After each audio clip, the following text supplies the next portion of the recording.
I recognize the Leader of the Official Opposition. Thank you, Speaker. Speaker, on behalf of the official opposition, I also want to thank Cathy Seymour for the great work that she's done over so many years with her career here at the Queen's Park, as well as Blanca, the wonderful woman who is who's leaving us as well in her retirement, that cleans these offices and environs, and also the member for Ottawa Orleans, Ottawa Vanier, and Marie-France Lalonde as well as Madame de Rosier. I think Ontarians would agree that service here is something that we value from all members, regardless of which political stripe they're from, and want to thank them for their service.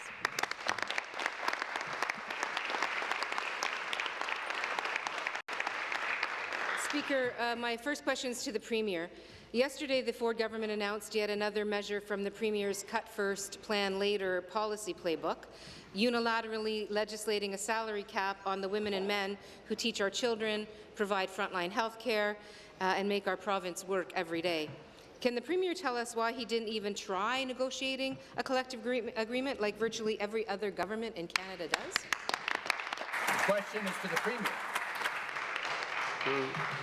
Through you, Mr. Speaker, when we took government and we looked at the books, we found out, surprise, surprise, there was a $15 billion deficit, $347 billion debt. That's on the backs of everyone in this room, backs on the young people up in the stands there, and we had to make a decision. I promised not one single person, frontline person, would lose their job. We're keeping that promise. We had a choice. We had a choice, unlike the NDP government under Bob Rae that took Bob Rae days. We made sure that no one's going to lose their job. So we had a choice. We had a choice of giving everyone 2, 3, 4% increase and laying off thousands of people, or everyone take an increase. Everyone's going to keep their job. They're going to get a pay increase. Response. And we decided to make sure that we went that route instead of the other route of laying people off that previous governments had to do. So we kept our promise. No one's losing their job, and everyone's getting a pay. Thank you. Thank you. Stop the clock.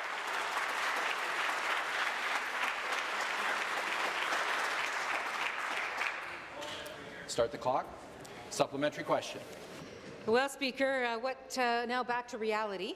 Once again, what the Premier is really doing is deliberately picking fights and creating chaos, and Ontario families are the ones that are going to pay the price in their hospitals, in their communities, in their kids' classrooms. So the question is, can the Premier explain why he's opting for confrontation and court challenges when he could simply sit down and bargain like virtually every other government across Canada does all the time? Premier. President of the Treasury. Refer to the President of the Treasury.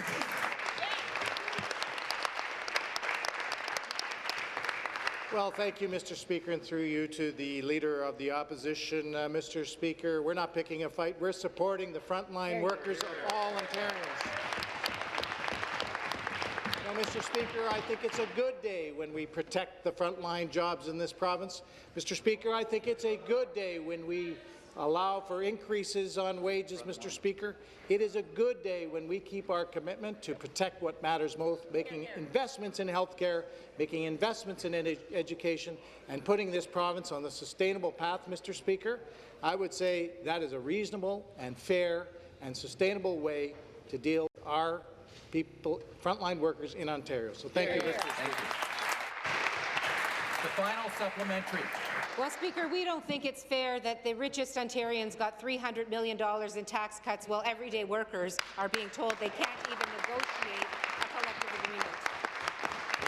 Families want a government that's helping them with their everyday lives, improving schools for their kids, cutting wait times for their health care, and instead they have a Premier who deliberately creates conflict and chaos, conflict with high school students, conflict with seniors' book clubs, conflict with U.S. Chamber of Commerce. Now the Premier's picking a fight with the women and men that teach our kids and care for us when we're ill.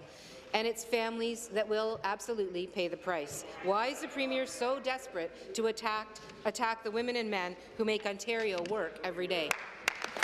Question's been referred to the President of the Treasury Board. That's just unbelievable. Well, thank you, Mr. Speaker, and let's set the record straight there. We did not do tax cuts for the richest in this country. You know who we did do tax cuts for, Mr. Speaker? You know who we're fighting for? We cut taxes for low individual and families in this province, Mr. Speaker.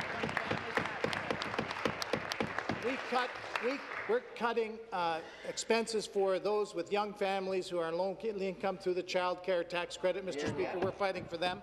You know, we're fighting for seniors, low-income seniors, so they can afford dental plans, Mr. Speaker. Too bad you voted against that. Voted against the seniors. The only fight that we want is for the people of Ontario, and we won't rest until the job is done, Mr. Speaker.